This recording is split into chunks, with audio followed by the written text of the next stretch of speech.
Panasonic, पीढ़ी दर पीढ़ी quality और इनोवेशन का नाम।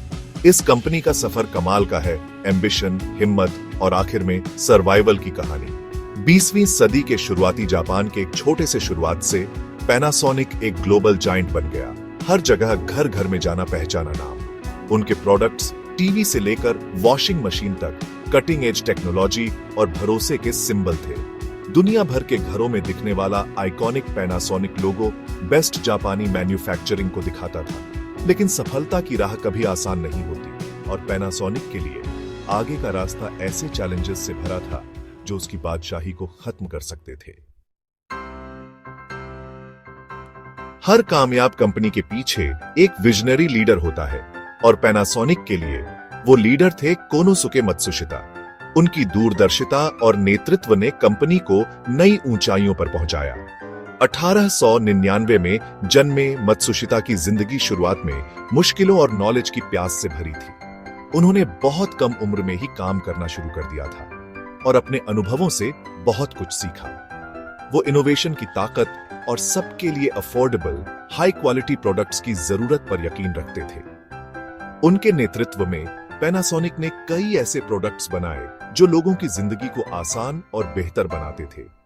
उनका विजन साफ था, टेक्नोलॉजी के जरिए लोगों की जिंदगी बेहतर बनाना। उन्होंने हमेशा इस बात पर जोर दिया कि टेक्नोलॉजी का इस्तेमाल समाज की भलाई के लिए होना चाहिए। उनकी देखरेख में पैनासोनिक, जिसे तब मत्सुशिता इलेक्ट्रिक के नाम से जाना जाता था, ने कई ग्राउंड ब्रेकिंग प्रोडक्ट्स निकाले। इन प्रोडक्ट्स ने न केवल जापान में बल्कि पूरी दुनिया में धूम मचा दी। पहले जापानी इलेक्ट्रिक आयरन से लेकर जिसने घर घर में क्रांति ला दी, iconic national brand rice cooker तक जिसने खाना पकाने के तरीके को बदल दिया, मत्सुशिता के आविष्कारों ने जापान और दुनिया भर में रोजमर्रा की जिंदगी बदल दी। उनके प्रोडक्ट्स ने न केवल लोगों के जीवन को सरल बनाया बल्कि उन्हें एक नई दिशा भी दी। उनके योगदान को आज भी याद किया जाता है और उनकी विरासत पैनासोनिक के हर कोने में जीवित है। युद्ध के बाद के दौर में जापान तरक्की और टेक्नोलॉजी की बदौलत आगे बढ़ा।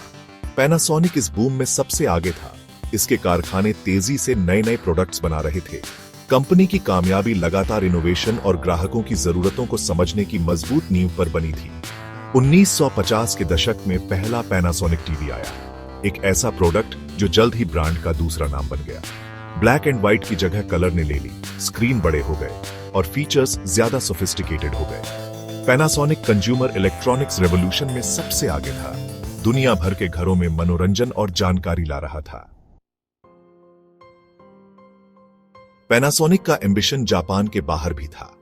कंपनी ने दुनिया भर में मैन्युफैक्चरिंग फैसिलिटीज और डिस्ट्रीब्यूशन नेटवर्क बनाकर अपनी पहुंच बढ़ाई। एशिया के बस्टलिंग बाजारों से लेकर नॉर्थ अमेरिका और यूरोप के अमीर घरों तक पैनासोनिक के प्रोडक्ट्स की बहुत डिमांड थी। उनके मार्केटिंग कैंपेन यादगार थे, जिनमें अक्सर सेलिब्रिटी एंडोर्समेंट और उनके प्रोडक्ट्स की रिलायबिलिटी और एडवांस्ड टेक्नोलॉजी पर जोर दिया जाता था। पैनासोनिक एक भरोसेमंद नाम बन गया, दुनिया भर के ग्राहकों के लिए क्वालिटी और इनोवेशन का दूसरा नाम। सेक्शन 5, बदलाव की हवा, नए कंपेटिटर्स का आना। 1990 के दशक में ग्लोबल इलेक्ट्रॉनिक्स में बहुत बदलाव आए। नए कंपेटिटर्स, खासकर साउथ कोरिया से, जोरदार तरीके से उभरे। सैमसंग और एलजी जैसी कंपनियों ने जापान के दबदबे को चुनौती दी, इनोवेटिव फीचर्स वाले कंपेटिटिव कीमतों पर प्रोडक्ट्स ऑफर किए। डिजिटल रेवोल्यूशन अपने पूरे शबाब पर था और पैनासोनिक इनोवेशन की अपनी लेगेसी के बावजूद अडेप्ट करने में धीमा लग रहा था। कंपनी का हायरार्किकल स्ट्रक्चर, जो कभी उसकी ताकत थी, अब उसकी कमजोरी बन गया, जिससे डिसीजन मेकिंग धीमा हो गया और मार्केट के बदलावों पर क्विकली रिएक्ट करने की क्षमता कम हो गई। सेक्शन 6, प्लाज्मा का जुआ, एक ऐसा दांव जो उल्टा पड़ गया। 2000 के शुरुआती सालों में पैनासोनिक ने प्लाज्मा टीवी टेक्नोलॉजी पर बड़ा दांव लगाया। कंपनी ने मैन्युफैक्चरिंग फैसिलिटीज और मार्केटिंग कैंपेन में बहुत इन्वेस्ट किया, इस यकीन के साथ कि प्लाज्मा डोमिनेंट डिस्प्ले टेक्नोलॉजी बन जाएगी। लेकिन यह जुआ एक महंगी गलती साबित हुई। एलसीडी टेक्नोलॉजी, जिसका सैमसंग जैसे राइवल्स ने साथ दिया, पिक्चर क्वालिटी में तेजी से आगे बढ़ गई और साथ ही एनर्जी एफिशिएंसी और कीमत में भी फायदा दिया। ग्राहकों ने अपने पैसे से वोट दिया और पैनासोनिक को बहुत बड़ा नुकसान हुआ और प्लाज्मा स्क्रीन का ओवर सप्लाई हो गया। सेक्शन 7 कर्ज और गिरावट पैनासोनिक के लिए एक मुश्किल दशक।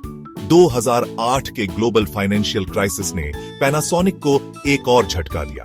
कंज्यूमर स्पेंडिंग गिर गई और इलेक्ट्रॉनिक्स की डिमांड बहुत कम हो गई। सालों के एक्विजिशंस और इन्वेस्टमेंट से जमा हुआ कंपनी का कर्ज का बोझ असहनीय हो गया। पैनासोनिक को जबरदस्ती कटौती करनी पड़ी, कारखाने बंद करने पड़े, एसेट्स बेचने पड़े और हजारों कर्मचारियों को नौकरी से निकालना पड़ा। कभी बहुत बड़ा इलेक्ट्रॉनिक्स जायंट अब सर्वाइवल के लिए लड़ रहा था, तेजी से बदलते मार्केट में अपनी जगह बनाने के लिए संघर्ष कर रहा था। सेक्शन 8 एक नई उम्मीद, इलेक्ट्रिक गाड़ियां और स्ट्रेटेजिक पार्टनरशिप्स। एक नई दिशा की जरूरत को समझते हुए पैनासोनिक ने हाल के सालों में नए ग्रोथ एरियाज पर ध्यान दिया है। कंपनी ने महसूस किया कि पारंपरिक बाजारों में कंपटीशन बढ़ता जा रहा है और उन्हें इनोवेशन की जरूरत है। ऐसा ही एक एरिया है इलेक्ट्रिक गाड़ियों की बैटरीज, जहां कंपनी ने टेस्ला के साथ पार्टनरशिप की है ताकि उनकी इलेक्ट्रिक कारों के लिए बैटरीज सप्लाई की जा सके। यह पार्टनरशिप न केवल पैनासोनिक के लिए फायदेमंद साबित हुई है, बल्कि इलेक्ट्रिक वाहन उद्योग में भी एक महत्वपूर्ण कदम है।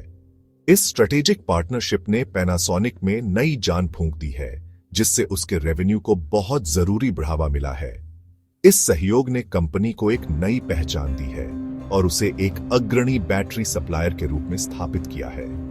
कंपनी दूसरे एरियाज में भी इन्वेस्ट कर रही है, जैसे एनर्जी सॉल्यूशंस, स्मार्ट होम्स और इन फ्लाइट एंटरटेनमेंट सिस्टम्स, ताकि वह अपने व्यापार को और भी डाइवर्सिफाइड बना सके। इन नए क्षेत्रों में निवेश से कंपनी को सस्टेनेबल ग्रोथ हासिल करने में मदद मिल रही है। नए और बढ़ते बाजारों में अपनी टेक्नोलॉजिकल एक्सपर्टीज का इस्तेमाल करने की कोशिश कर रही है।